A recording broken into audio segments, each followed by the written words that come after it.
Atheist Alliance International Podcast. I don't make this stuff up. You know, if you put Jesus Christ first, that he'll look after all your bills. It's not fake, it's faith.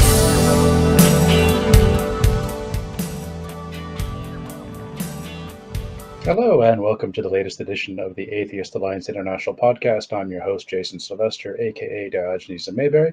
I'd like to apologize. We've been off for the last few weeks. I've been really busy with my new job. Plus, we had a lineup for the Atheist International Day. We had a bunch of our affiliates lined up, but then our host unfortunately got sick at the last moment, so we were unable to bring that to you. So we do apologize for being off, but we're back this week. Just before we get started, I'd like to remind everyone, please remember to like and subscribe. And this week we are joined by Amardeo, who is a German skeptic who's here to talk about his work and what he's doing there. So I'd like to welcome you and thank you for joining us today, Amardeo.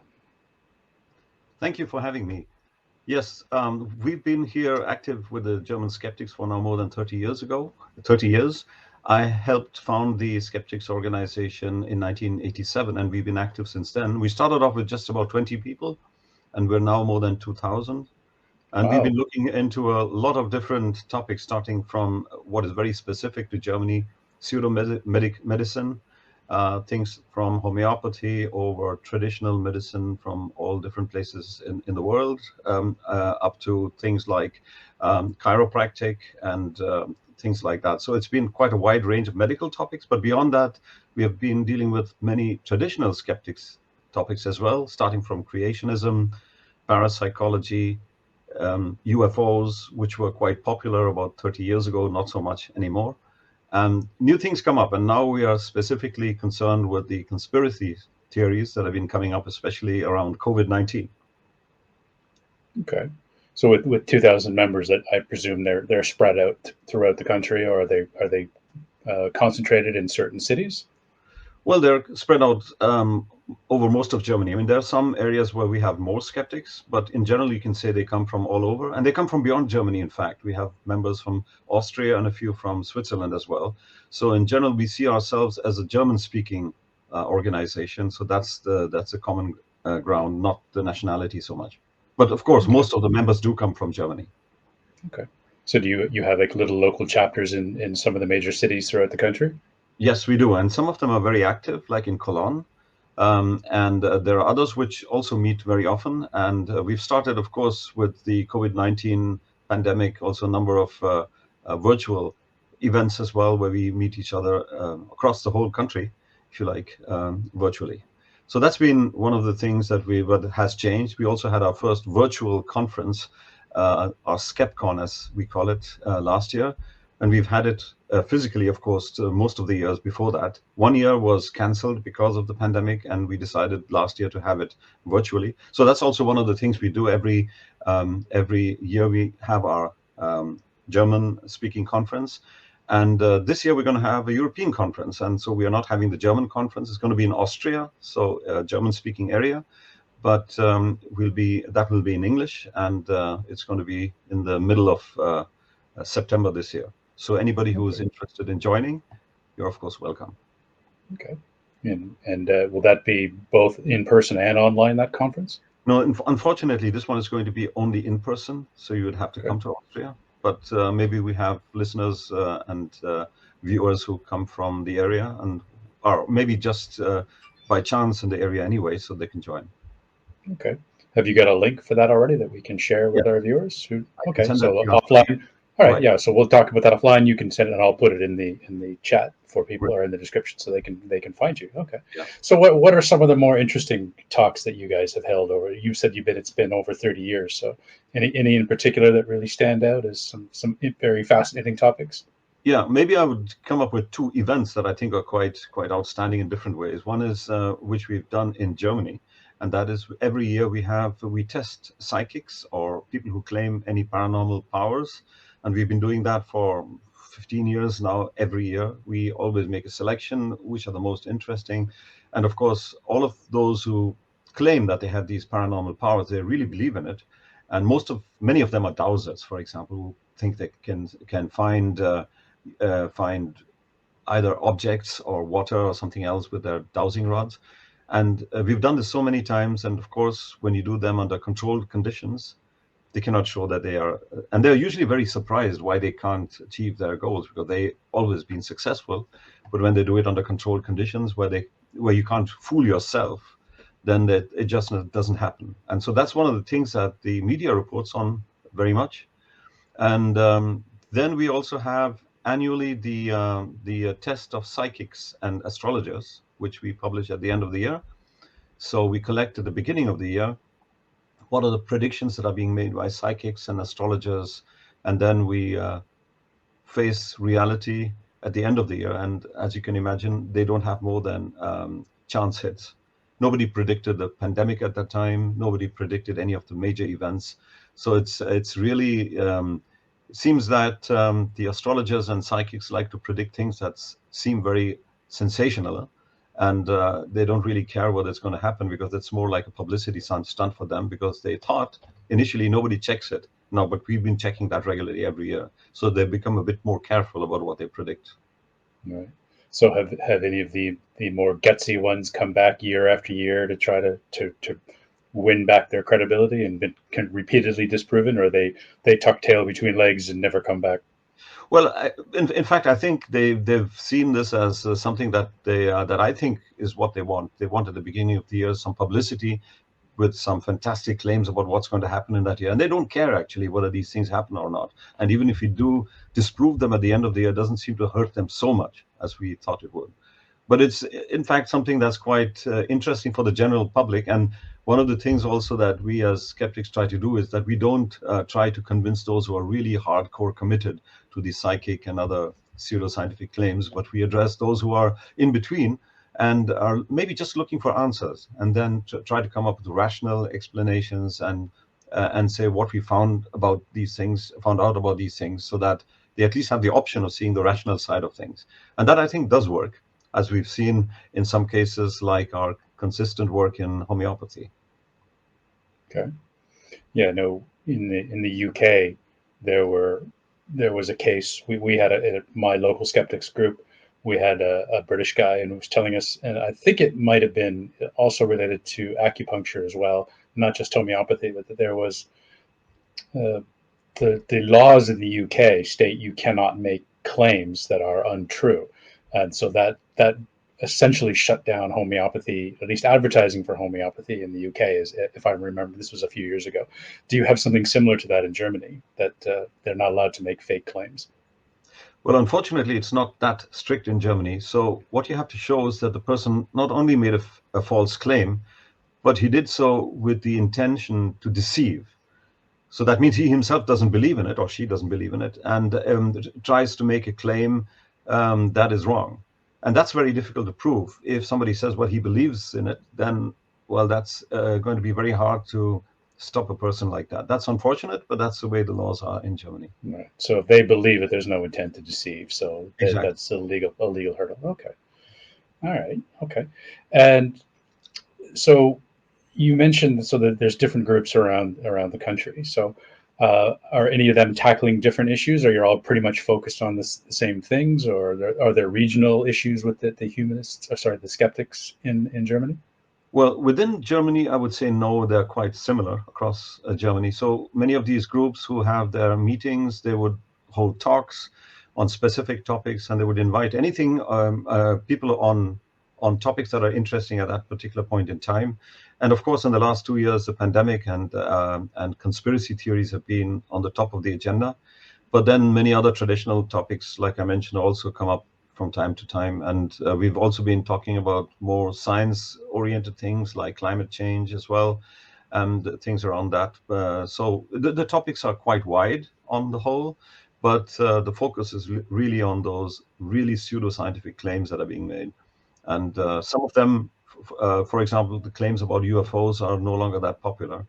But when I visited China once, I remember in Shanghai, somebody asking me, he said, well, here we have a new problem with UFOs. That was at the time when the UFOs had disappeared from Europe. So my comment was, maybe they've gone to China now. Okay. No, but anyway, so sometimes I'm just trying to say that the exchange between different countries is sometimes very helpful, because you can gain from experience from a country that has had the problem before, and it's now coming to that country. For example, the pseudomedicine was unknown in many things like homeopathy in the United States in the 80s. When I talked to them the first time I visited the United States, the skeptics groups there, they said, well, these topics are unknown for us. But that changed over the next 10, 15 years. And now there's a huge problem with pseudomedicine in the USA as well. We've had the anti-vax. Right. I mean, that's in addition. Yeah, that's a huge problem everywhere now. Right. Is that a problem in Germany too, the anti-vax? Or they're Yes. a little bit more... It strikes me as a little bit odd because when I think of Germans, I think of like precision engineering and, Right. a highly educated populace. But it sounds like, despite that, the education system there's still some degree of credulity there amongst the populace. Right. And it's also, you could say that you have both. You have some like you pointed out, some very strong fields in engineering that have come up in Germany, and where Germany is still very strong. But at the same time, Germany has also been the birthplace of things like homeopathy, but also of anthroposophy. That's the Rudolf Steiner school of thinking, which is basically German, if you like. And a lot of the anti-vax sentiment comes from these groups. They have their own schools, like the Waldorf schools, and some anthroposophic universities, in fact, as well. And they tend to be very anti-vax. So that's the problem. I mean, it's not a widespread phenomenon as far as university is concerned. We just have one or two in that direction. But there are a lot of Waldorf schools, and many parents send their children to Waldorf schools because they think they're going to get a better education at the Waldorf schools. But that's the place where things like measles are most likely to break out, because the parents who go there are very likely also to be anti-vax. And the government's not doing anything to enforce regulation on what can be included in content, that you can't push these kind of pseudoscientific theories in a school. Well, they don't necessarily do it officially all the time, but I mean, it's just the kind of philosophy that exists in those schools and the things that are spread around there. I mean, that's what we can observe. And the problem here again is that a lot of the politicians have been in anthroposophic schools or in Waldorf schools themselves and come from there and see it as a great place. So they're very reluctant to, and this is not a thing that is particularly connected with a single party. You find people who've been in Waldorf schools in all the parties in Germany.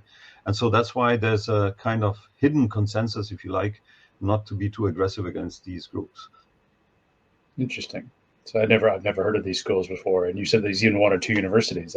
That's quite striking. I would never have thought that would be the case. So interesting. Waldorf schools, there should be a few in other countries as well, but then nowhere as widespread as in German-speaking countries. Okay. And so you mentioned that homeopathy started in Germany.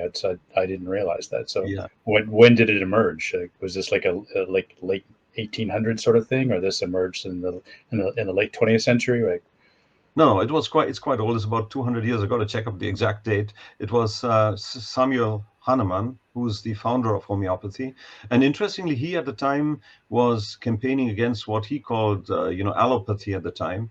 And if you look at some of the medical treatments that were given at the time, there's some rationale as to why it picked up, because these therapies themselves were so harmful that they sometimes did more harm than good. So when people were treated with nothing, if you like, which homeopathy was and still is, then they fared better than if they had these dangerous medical therapies that they had at the time.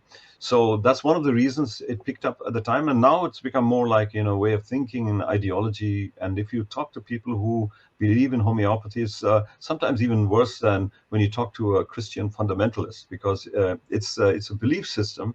And if you criticize it, then they're up in arms against you. So it's very difficult to talk to people who are very strong believers. But that's also been one of the areas in which we've done some, and that's worldwide, we've done some interesting activities, like the so-called the 1023 action, which is the homeopathic overdoses, where we all stand in front of a pharmacy or some other place, some public place, and all take something in an overdose, a homeopathic medicine, just to show that it does nothing to you, even if you take 100 times as much as you're just drinking water. Yeah, and that's one of the activities, in fact, that have become most well known as skeptics events, if you like, worldwide. There was even one of the 1023 homeopathic overdose actions done in the Antarctic, where one single person had himself, recorded on that day. Then we were doing it worldwide. So it's really that's been a global phenomenon. Yeah, I don't know if you've ever seen it. There's an Irish comedian named Dara O'Brien. I don't know if you've seen his stand up, and he takes issue with homeopaths, and he says, well, you can't overdose. He says, yeah, but you can drown. Right. Yes, exactly. Yeah. Yeah, I mean, So- if you drink too much water, too much water, you'll probably die. Yes, that's Yeah. right. So with some of the groups that I've talked to around the world, they go and they talk to the local schools, especially the rationalists and the skeptics group. So are you reaching out to schools as well, or are German, these German schools that you're mentioning might frown upon something like that, like you guys coming in and raining on their parade? Yeah, I mean, that's one of the things we've been doing less. We've been trying to do most of our information through campaigns or through information through our website, through our conferences, through our magazine Skeptica, which is issued 4 times a year, which you can also subscribe to, like the magazines in other places, like the Skeptical Inquirer in the US. So that's the way we disseminate our information. But while you're talking about going to schools and things like that, that's something that the Indian rationalists, with whom I'm also very well connected to, do. They actually go out. They are a kind of, base organization. They go out to schools and they do campaigns in the villages and so on. I've been with one of the leading rationalists in India as well, going around, and they do fantastic work. They show how you can walk over coal, hot coal, without getting burnt. How you do a lot of other things that these so-called godmen in India claim as miracles, and that's basically something that anybody can do if you take the precautions, like standing on the nails, or hanging a piece of fruit with a needle in your arm and things like that. So there's a lot of things that you can get surprised by because it looks supernatural, but in fact it isn't. If you really go into the details and see it, you can actually do it. You just have to take the precautions, and then it's just normal, not paranormal. Okay, it sounds a bit like what James Randi used to do, right? Debunking like the psychics, and like you mentioned, you guys do there, and what they're doing in India. So. Right. In fact, James Randi has been supporting us in many of the psychic tests that we did, and he's been here for the very first one we did in 1991, which is a long time back, where we had pipes buried in the ground so that dowsers could say whether there's water flowing through them or not. And when we did the design of the very first test, in fact, James Randi was one of our main advisors how to do them, because he'd done them before in Australia and in other places. Okay. So tell us a little bit more about the rationalists in India that you work with. Well, they have a complete different set of problems. I mean, they are much more, there are many more religious-based claims that are being made, or that are seen as very close to religion. For example, whereas astrology is never seen as a Christian thing in Europe, astrology, the way it's practiced in India, is very close to the religion there. So it becomes much more difficult for them to oppose astrology, for example, than it is in India, in Germany, because they are seen as attacking religion at the same time. And that's one of the issues which makes it a lot more difficult for the Indian rationalists. And they also face a lot more danger when there have been rationalists in India who've been killed because of their activities, because they're seen as going against the Indian culture, if you like.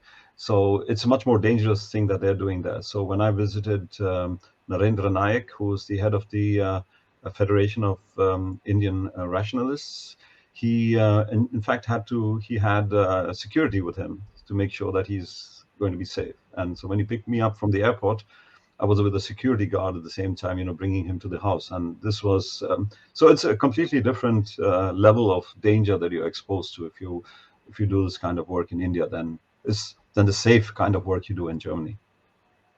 Okay, so when you mentioned the religion, so astrology is closely tied with Hinduism.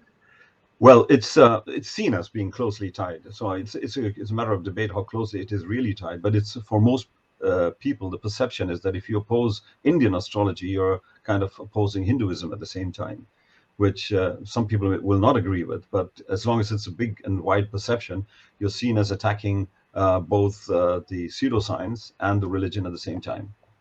Okay, but with the Sikhs and Jains and the Muslims in India, it wouldn't be quite No, it, necessarily that level. no, no.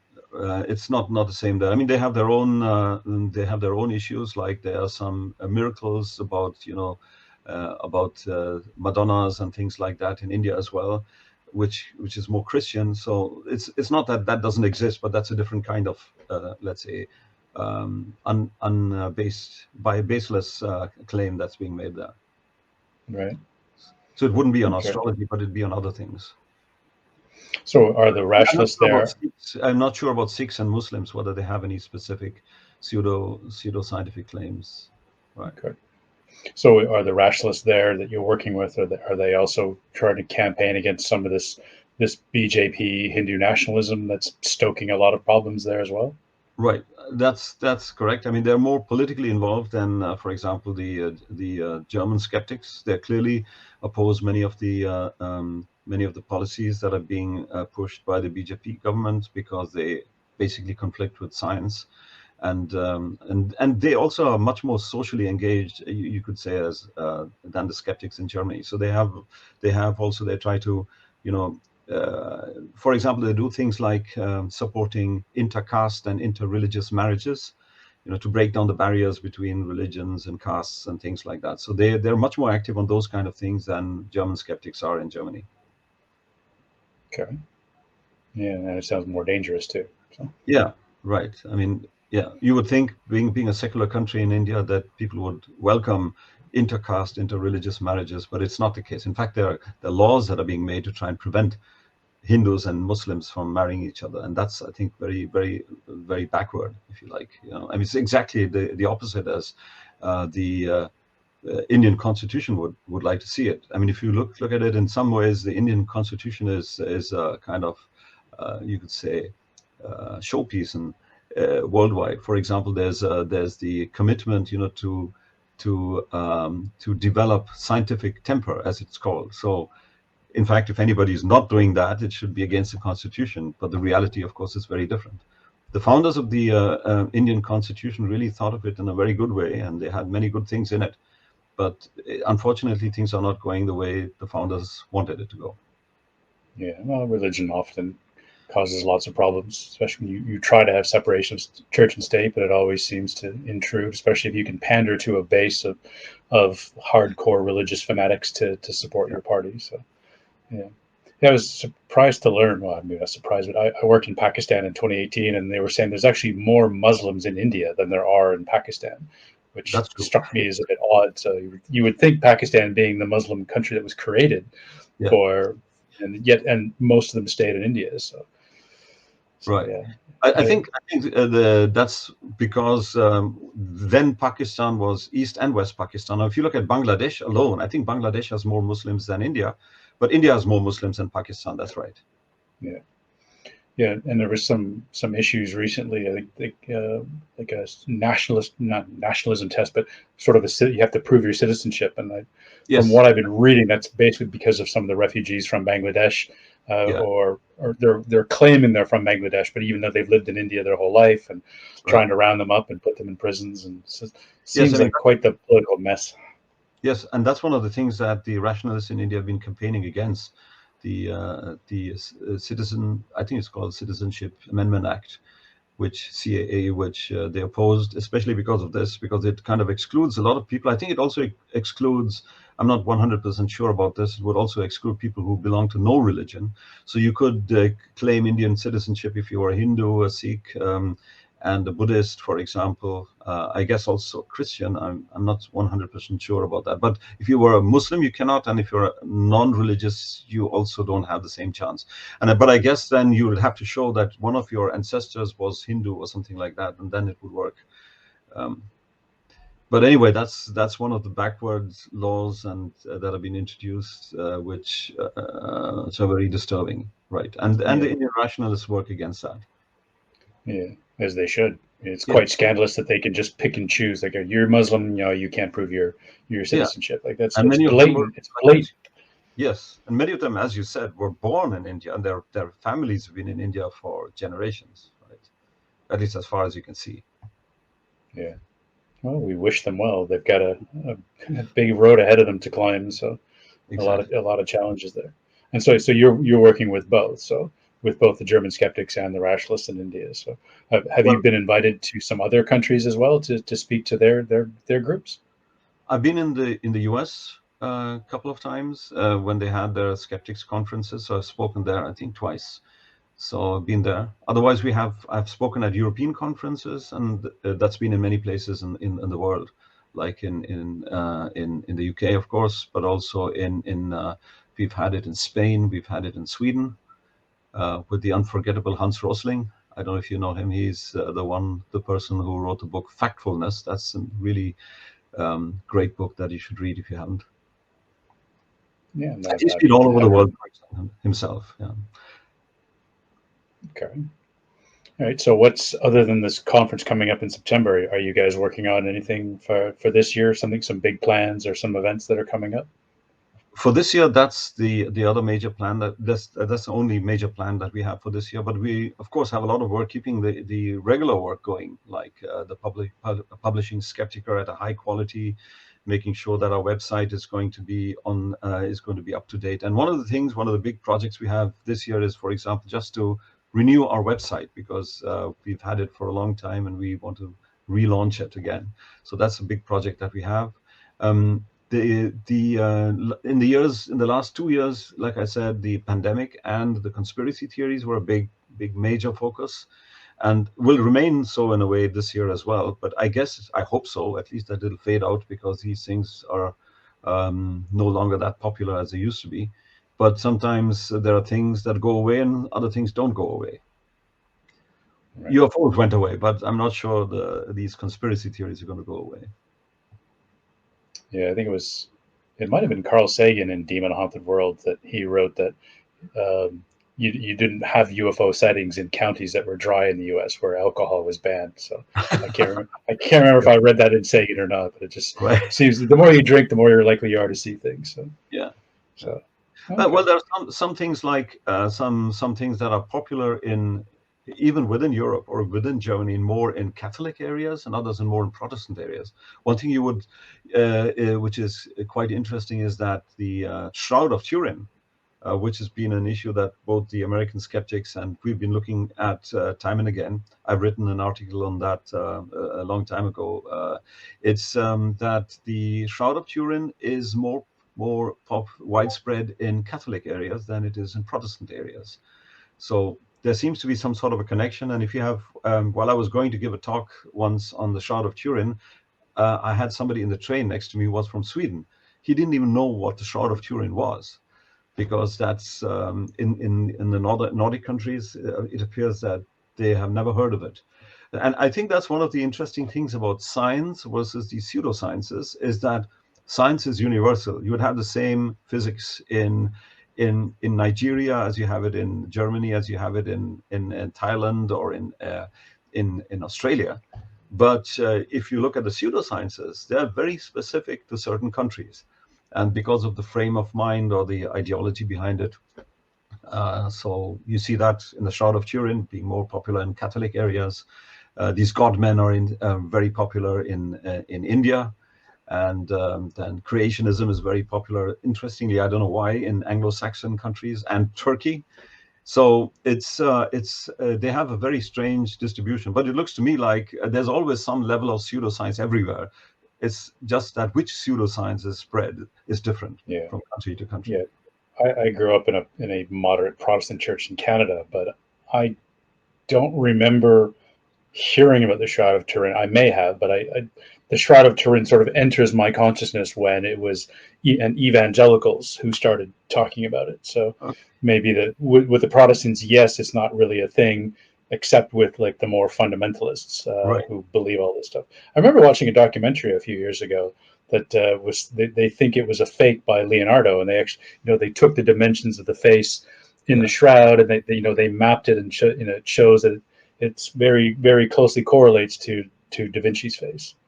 So Yeah. it was Right. quite interesting that who else but a master artist like that could create such a fake. So Right. but it's been pretty much roundly disproven. Like the radiocarbon dating on the material shown, it's like it's a medieval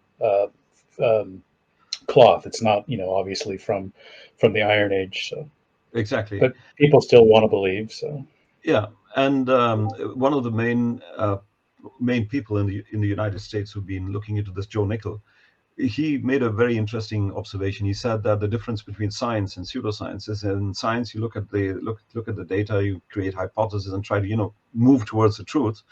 Whereas if you have a pseudoscience, you know the answer, and then you're looking for evidence that supports it.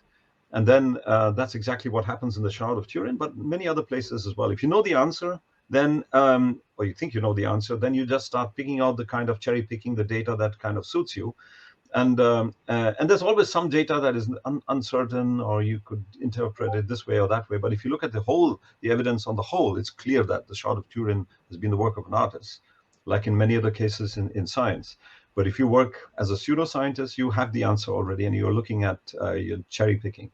Unfortunately, this is something that's also becoming, it happens to regular scientists as well.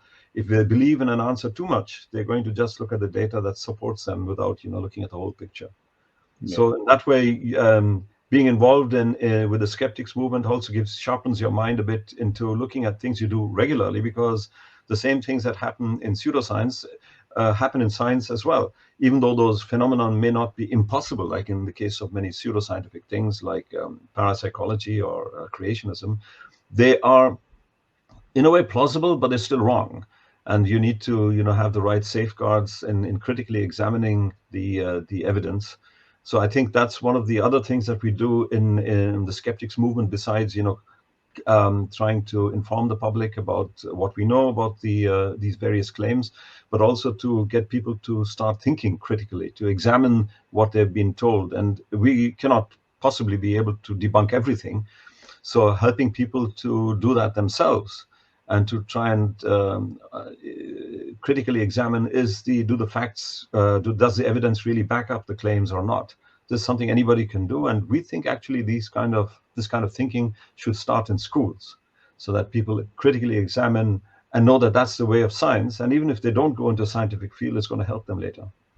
Yeah, that's why I was asking if you're going into some of the schools as well to give talks and try to help stimulate that kind of critical thinking at an early age and getting the kids to think about that. So, I mean, we'd love to, but it's very difficult, at least in Germany, and I think it would probably be in many other European countries as well.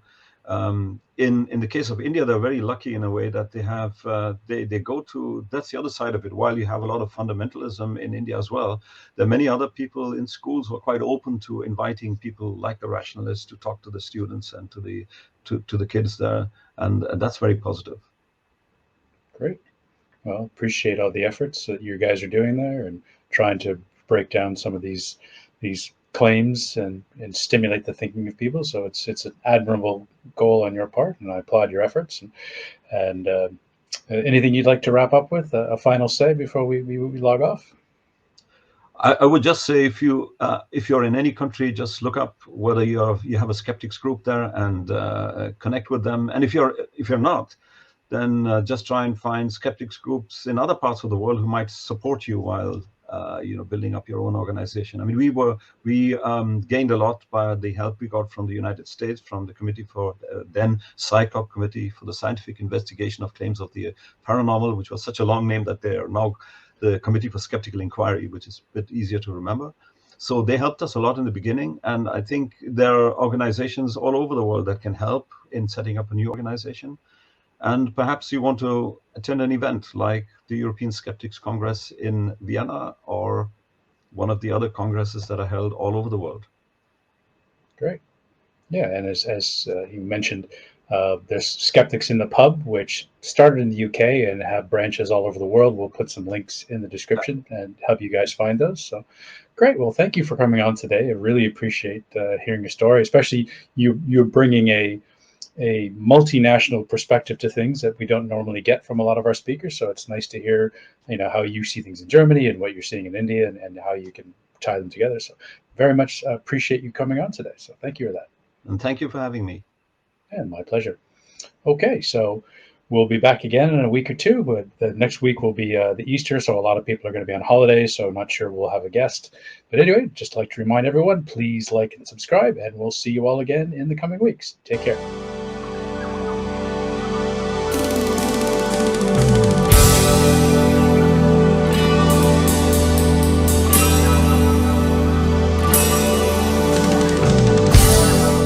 Okay, thanks for listening, and don't forget we're on YouTube, so follow us on YouTube. Just search for Atheist Alliance International, and please subscribe and hit that notification bell. We're also on all of your favourite podcast platforms, so make sure that you follow us on there as well. See you next time.